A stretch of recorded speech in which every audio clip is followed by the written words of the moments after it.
Welcome everyone to today's presentation, which is on the Heart Mountain Bungei, translations of Japanese poetry from a US concentration camp. So my name is Cally Steussy. I am the museum manager for the Heart Mountain Wyoming Foundation. And we are a foundation that is dedicated to preserving the history of and educating people about the Heart Mountain camp in northwestern Wyoming. So for a bit of historical background, all right, so when the Japanese Empire attacked Pearl Harbor and brought the United States into World War II, there was a massive backlash against the Japanese immigrant and Japanese American population living in the United States, and particularly on the West Coast. So ultimately what happened is that the leadership of the United States decided to remove all people of Japanese heritage from this area. And Japanese heritage in this case was defined as having at least one great-great-grandparent who had been Japanese. So you have about 120,000 people who were rounded up from their homes and ultimately sent to one of 10 confinement camps in the interior of the country. So just as a side note here, you may have noticed the use of the term concentration camp. At the time, that's what these camps were often called by most people. And by technical definition, that's what these camps were, places where people were concentrated and confined based on their ethnicity. Unfortunately, in the years since World War II, the term concentration camp has become very closely associated with the Holocaust. And so today, many people are uncomfortable with calling the Japanese American camps concentration camps. So you will hear terms like confinement site, internment site, incarceration. There's no real consensus in what to call these. And in fact, if you go back, many people called them concentration camps, but there was some discomfort with the term even then. So for example, the official name of the Heart Mountain site was the Heart Mountain Relocation Center. The name Heart Mountain came from a solitary mountain to the west of the camp that was the primary landmark in the area around the camp. Heart Mountain was the fourth largest of the 10 camps. It had a total of 14,000 people confined there over the course of 3 years. It never had that many at any one time. The maximum population at any one time was 10,767 people. But for a sense of scale, that still made it the third largest city in Wyoming at the time. Heart Mountain is most famous for the organization called the Fair Play Committee. So the draft was eventually instituted in these camps, and a number of the young Japanese American men said, you know, we don't want to answer the draft unless you clarify our status as citizens. The Fair Play Committee was the only organized draft resistance movement in the camps. And in fact, the photo here is of the trial of 63 young men all at once, largest mass trial in Wyoming history, for draft evasion, for which they were convicted and sentenced to 3 years.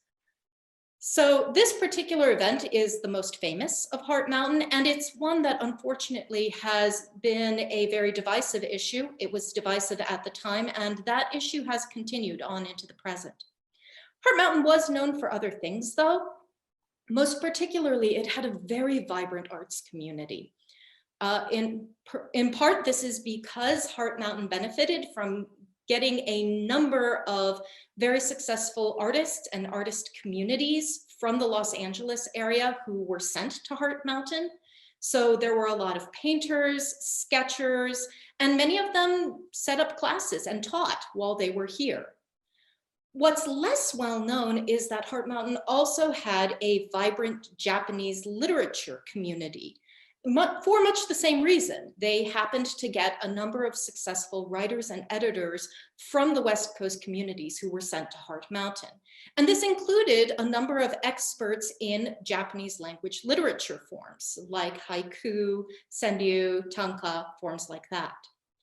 So in 1943, a number of these writers got together and started to toss around the idea of publishing a magazine for these Japanese language literature clubs and also for the independent writers in the community. And so ultimately, in January of 1944, the Heart Mountain Bungei debuted. So Bungei is a Japanese language word that means arts and literature. So the title of the magazine was Heart Mountain Arts and Literature, if fully translated. This is a magazine that had all sorts of poetry, both traditional Japanese poetry and non-traditional. It included essays that ranged from philosophy to arts and literature criticism, and a number of short stories, both fiction and nonfiction. And these short stories often focused on the life in the camps. So in addition to the literary value of what was written in these magazines, they also represent a very unique resource in terms of the life and experiences and thoughts of the Japanese-speaking population in these camps, which is hugely important because most research on the history of these camps is done in English. And so the Japanese-speaking population can often get lost to many people. However, in 2009, the Heart Mountain Wyoming Foundation received a donation that included 5 of the 6 issues of the Heart Mountain Bungei. And then at the beginning of this year, our foundation received a grant through the Japanese embassy related to projects that covered Japanese immigration and Japanese culture in the United States. And so we decided to use that grant in part to begin translating the Heart Mountain Bungei. As this was a massive project with a number of obstacles, this included the sheer volume of literature to be translated, as well as a very short time frame, and also the wide variety of genres and of topics that were covered. However, thanks in large part to the heroic efforts of the translators working on this project, very soon we are going to be able to make available for the English-speaking public, for the first time, this source of Japanese American literature. But today, you're going to get a sneak preview of some of that literature because Kenji and Lisa, who are 2 translators from this project, have agreed to talk today about their experiences with translating this poetry and also to cover some of their favorite pieces. So thank you for joining us, Kenji and Lisa. I will go ahead and turn it over to you. Thanks so much, Cally. Thank you, Cally. I'm going to give a little bit of background about the poetry scene in LA and a little bit about myself as an introduction. So my name is Kenji Liu, and I'm a poet, a multilingual writer. And last year, at the beginning of the pandemic, I started working in Little Tokyo in Los Angeles, and I was given access to a lot of Issei first generation Japanese language literature and poetry in the archives of the Japanese American Cultural and Community Center. And I started translating some of that stuff and grew really fascinated with it and realized that there was this rich history of Japanese language literature in Los Angeles. So during the 1920s and 30s, some who study the subject consider that period to be the golden age of Japanese language literature in the United States. And in Los Angeles, there were a bunch of literary clubs that were very active. They published poems in the Rafu Shimpo newspaper. They published literary journals, multi-genre literary journals. They published poetry collections from individual writers. They had salons, they had retreats. And so it's much like, you know, any literary community today. And in Los Angeles also, there is an interesting kind of separate tradition of senryu poems. And senryu is similar to haiku in construction in terms of how many syllables it has. But unlike haiku, senryu can be more about everyday life, kind of ironic and humorous. And so I was really interested in translating the senryu from Heart Mountain partly because so many people in Heart Mountain were from LA, but also because Senryu was likely to give a very strong picture of what people thought about their everyday conditions in Heart Mountain. But in LA, just to mention, there was a long tradition of Senryu that the Southern California Gardeners Federation, when internees returned to LA after the war, a lot of times work was scarce or they were being discriminated against. And so many Japanese and Japanese Americans turned to gardening. In their kind of gardener association newsletters and magazines, they published Senryu about their everyday lives as gardeners, basically tending to the yards of LA's wealthy. So it's very interesting reading. I'll turn it over to Lisa for a second because I mentioned Senryu and Lisa translated a lot of haiku. So go for it, Lisa. Sure, thank you. Hi everyone, my name is Lisa Hofmann-Kuroda. I don't have as much of a background in Japanese American literature specifically, but I finished my PhD in Japanese literature a few years ago. So I was really interested to work on this project just because I'm always interested in Japanese language literature written in the diaspora. The Heart Mountain Bungei was so interesting to work on, in part because there were so many different kinds of materials in there relating to the literary arts. As Kenji talked about, there were poetic forms such as senryu. A lot of the poetry that I translated was in the genre of what's called tanka and also haiku. Haiku probably being the most familiar form to English-speaking audiences. But in addition to that, there were also essays, kind of literary essays in the collection. There were satirical, humorous essays. There were even some pieces of literary criticism and even kind of like scientific writing. So it really spanned the gamut. And it was just really fascinating to look at all of the kinds of things that were produced in the camps. The stuff that I'm going to talk about and read from today is the poetry that I translated, which was a large part of what I translated. And so I wanted to just say a little bit about the forms of tanka and haiku, because some folks may not be familiar with what those mean. So I'll start a little bit with tanka, I guess, maybe a little bit less well known to people in the English speaking world. Tanka it literally means a short poem. And it originated actually, it's a form that's hundreds and hundreds and hundreds of years old. It originated actually in another collection of poetry in Japan called the Mayoshu, which was written in the 8th century. Tanka meant a short poem, and it was distinguished from choka, which was a longer poem. Eventually, a couple hundred years later, there was another poetry collection published called the Kokinshu, also very famous. And starting then sort of forward, the short form, the tanka, kind of became more privileged as the dominant form in Japanese poetry, often referred to as waka, Japanese classical poetry. So the form of the tanka is basically a 5-7-5-7-7, and those numbers refer to the syllable, roughly the syllable count of the poems, which is how Japanese poetry was composed by syllables, not by rhyme or line breaks or anything like that. So yeah, that's kind of the history of the tanka. The haiku is surprisingly, folks might not know, it's actually much more modern than the tanka. Its origin has to do with another classical form of poetry called renga, which originated in the medieval period. And the very first, renga was actually a collective form of poetry in which a lot of poets would get together in a circle and kind of one person would start a verse, and then another person would kind of like spontaneously create another verse on top of that, and so on and so on and so on. There were rules to it, but it was also quite improvisational.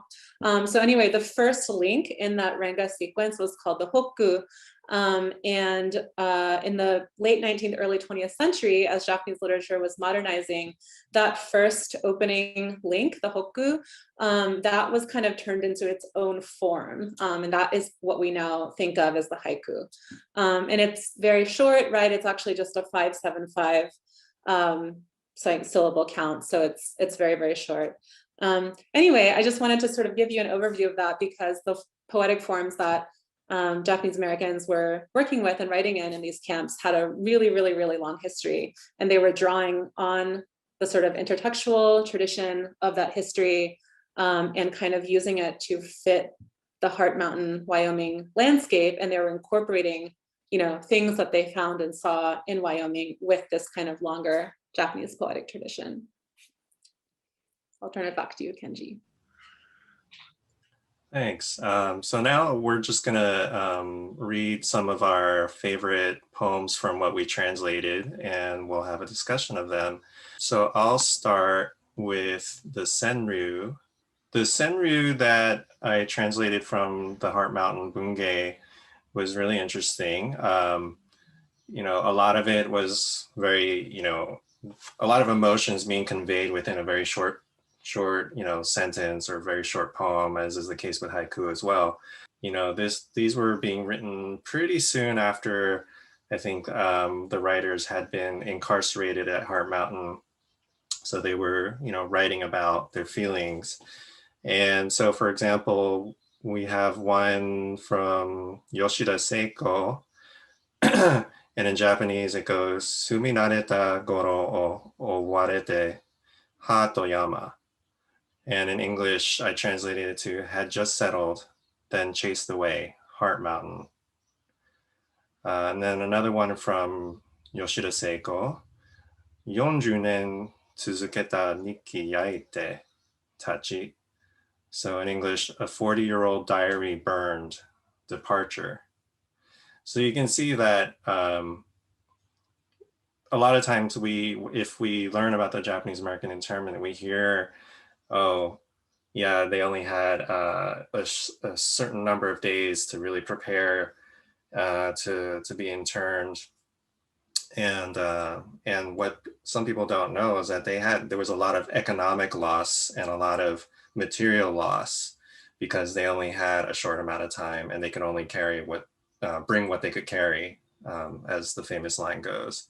So these senryu, to me, are really reflective of that. And just to imagine somebody with a diary that they've been writing for 40 years and then they burn it before they go, because the government is probably looking to find evidence, quote unquote, of their disloyalty or whatever it might be. One other one that's kind of in that theme, and I should mention that if I'm reading any of the kanji incorrectly, I apologize, because some of this old kanji is really hard for me to decipher, and so I had to consult my father. So hopefully everything's correct. So there's another senryu, and it goes, this one's from Nishida Kiichi, and it goes, Rinkan ni iken mo arao tenjuchi. So relocated to Fort Lincoln, they must have their own opinion. And this one was interesting to translate because, and this is probably the same, and this is a question I have for Lisa as well. You have to have a certain amount of background knowledge about the internment experience, but also the specific locations, geographically, the cities, and then also places like Fort Lincoln in this poem is a specific military, I don't know if you call it a base, but just a military location where some people who, if they protested or if they had an opinion that the government administrators didn't like, they were probably imprisoned there. And so this poem is interesting to me for a number of reasons. One, which is that it was allowed to be printed, because I think Cally had said at one point in another discussion that they did have censorship. So I think that's an interesting piece of these poems as well too, because they were written in Japanese. And so I wonder if that allowed people to express things that they might not have been able to express in English. And so I'm curious, Lisa, with your poems, did you find that people were able to express things that you think maybe were unpopular, or that the censors might have overlooked, or maybe they just kind of got away with things by writing in Japanese and expressing things in kind of a subtler form? Yeah, that's really interesting. I definitely there was definitely a range of emotions expressed in the poetry that I translated, which I found really fascinating. And some of them expressed just pain and sorrow and loss. And some of them expressed just simple everyday joys, trying to make beauty out of what they could, out of this really horrible circumstance. But then again, when I think about, the forms of haiku and tanka and the tradition behind them, it's rarely the case that you say things directly, right, in Japanese poems, and it's part of the tradition of the poetry that you don't. And a lot of times what's really interesting with the poems is that they don't even have a subject, just grammatically. And so you're really translating a very intensely subjective experience without a defined subject, right? And so I think it's just part of the form that you wouldn't say things super directly, but those sentiments might be expressed in an indirect way, through the use of images, through the use of references. And I think it's the case that because many of them were very, very educated and were drawing on a longer tradition, you may not pick up on those sentiments unless you understand the references, unless you understand that, this word is associated with fall, is associated with sorrow, these things, right? So it would have been difficult, I think, for camp administrators to decipher on many levels, right? Not just the language, but also the tradition behind it. Why don't you go ahead and share some of the poems you translated? Yeah, sounds great. Okay, so let's see. So I am going to start with a couple of haiku, and then I will go into a couple of tanka. You might be able to hear the difference between them, but you might not. A tanka is just slightly longer than haiku, but again, they're both very short poetic forms. So the first few I'm going to read have to do with just bare landscape kind of description, which I really enjoyed translating because they gave me a really vivid sense of what it felt like to be in this camp. So the first one is by Sayuki Ijo, and it says in Japanese, "Ippen no kumo yogore sezu ten takashi." I translated this as a streak of cloud, spotless, the tall sky. Another one is by Ozaki Kazuye, and it says in Japanese, "Heart Mountain no ura no akane ya toriwataru." I translated this as a bird sails through the reddening sky beyond Heart Mountain. And then the last one by Fujioka Muin, "Sune ara wa kitakaze fukumichi yuku musume ra yo." I really like this one a lot. It says, "North wind blowing on bare shins, girls hurry down the road." So yeah, translating lots and lots of these, a lot of the sense I came away with was that people were just really cold a lot of the time. I mean, Wyoming is really cold. I lived in the Midwest for a year. It's just kind of flat and bare, and there's like these winds that come through, right? And there's no trees to stop the wind. And apparently, according to records, the year that the Japanese Americans got to the camps, it was one of the coldest records ever in the history of Wyoming. So you can imagine that the provisions were not great. And so a lot of these poems really just register the physical sense of the landscape. And I really, really liked those. I'll share just a couple more. There were also, and these were tanka, but there were ones that really conveyed just sorrow and hopelessness, and a sort of the sense of a will and a spirit sort of being broken down, not even knowing when they would be released, not knowing when they'd get to see their family members again. So I'll just share a couple of those to give you a sense of them. The first one is by Tsukahira Kikue, who lived in block number 28. In the collection, it has their name, what block they lived in. You can see probably from the picture that Cally shared, right? The living quarters were all in these sort of blocks, right? So they were kind of identified by their block number. This one says, "Waga ukara tanomu nikoku no ai tataka de sabishiki haru san tabi koenu." This one says, "They keep claiming our relatives, these two countries at war. Meanwhile, 3 sad springs have passed. This one is by Uchida Shizuka from block number 14. Evacuation no omoide nokoru, kono nimotsu tokeba natsukashi, waga ie no nioi. Memories of evacuation linger in the smell of home as I unpack my suitcase. And the last one, shiwabuki shiwabukite, yasui moranu hito wa ware, futo mezametaru byōshitsu no yahan. Sorry, I forgot to mention, this is by Yamaterada Tsuruko. No sleep arrives for the pitiful one who coughs and coughs in the hospital. I lie awake in the dead of night. So a few of the poems mention there's a hospital ward, right? And so they'd be sent there when they were ill.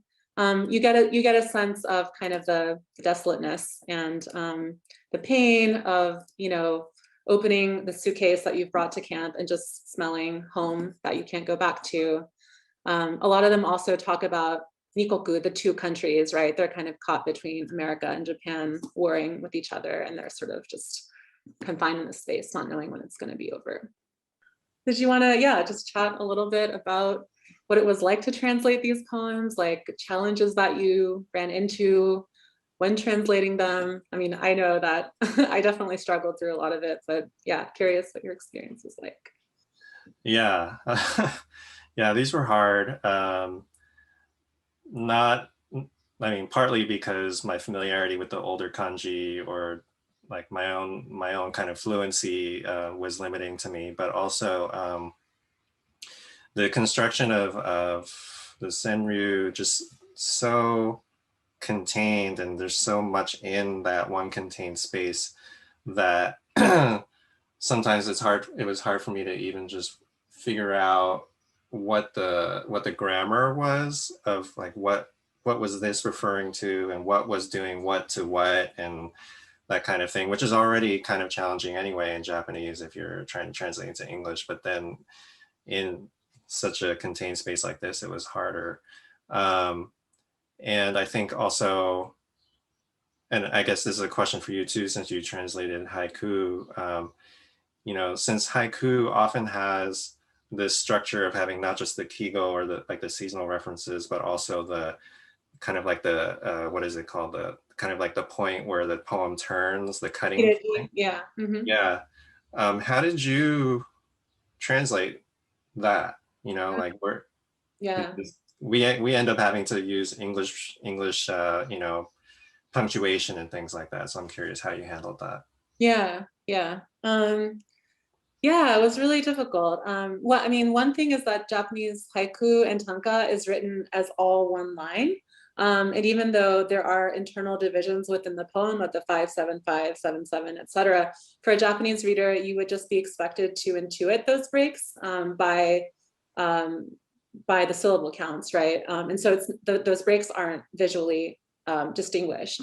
And so usually when English translators translate haiku or tanka into English, they will take those syllable breaks and break them into line breaks, right? Because English readers are, it looks more poemy to an English reader, right? That English readers are used to seeing poems with line breaks. I chose not to do that. I translated it all as one line because I don't know, I kind of just liked the aesthetic of it. And I think that, you know, when you're reading the Japanese, like the images come in a certain order, and I wanted to try and preserve that as much as possible. Even when it was, you know, sometimes it was difficult because the grammar is so different, but I think it matters the order that you get the images as you're reading the poem. And I wanted them to all kind of flow one into the other rather than artificially imposing these line breaks from a poetic tradition that's not this. So yeah, I kept all of those. But obviously, yeah, there's things that you always have to compromise on, including, right, these seasonal words, kigo, kireji, these things in Japanese are really important because certain words don't mean what they seem to mean. If you're a reader of Japanese poetry, specifically classical poetry, you're just supposed to know that, you know, tears on a sleeve mean, you know, fall and things like this. Like, so you obviously can't convey that in English. And it's just like, You just have to say the word. So I don't know. Yeah, I definitely feel like I had to make concessions, but I also tried to, at least in the form, preserve the kind of string of images in one line, because I really like that. Mm-hmm. Yeah. Well, I think we're coming up on time, but why don't I just share one or two more short poems that I think were kind of funny, and then maybe you can share the funny ones, and then we'll close it out. That sounds great. I have this one from Kurihara Chikusui. 山ヤギ草をチェーンの長さに食い回り、贅沢が過ぎて. So that one is, the goat eats grass in a circle at the length of his chain, too luxurious. So I love that one. And then the second one I have is by Ito Tokuo. And that one reads, Hitomae de suneru, tsuyomi o ko wa satori. Pouting in public, the child realizes its power. So yeah, my dad enjoyed that one. He was like, he recognized, everything how to make their pouty face. Yeah. How about you? Yeah, I'll just share one more too. That's like to end on a sort of a brighter note. Yeah, some of these poems really capture just kind of brief moments of joy that people found despite the circumstances, which I found really moving. This one is by Oana Min from block 29. It says, Yoku warau ouna no arite, buraku no laundry room, kesa o nigiwashi. The old lady in the laundry room lighting up the morning with laughter. So I guess we'll close it out there. And maybe Cally, you can come back on and help us wrap this up. Yeah. So first of all, thank you both for the work that you have done on this project. And also, this is a thank you to all of the translators who have been doing this. As you've had a chance to see from what Kenji and Lisa have said, there is so much in this poetry that it really takes a lot of skill to be able to tackle something like this. And I really appreciate that both of you agreed to come out and talk about this project a little. For everyone else, this translation project, the end goal is that all of these translations will be available online. It will be available through the Foundation's website, which is www.heartmountain.org. And the goal here is to make it publicly available so that everyone can really get a chance to see and experience the literature that came out of these camps, and the Heart Mountain camp in particular. And with that, I think we're going to wrap it up. So thank you all for coming, and enjoy the rest of your day. Thank you. Bye.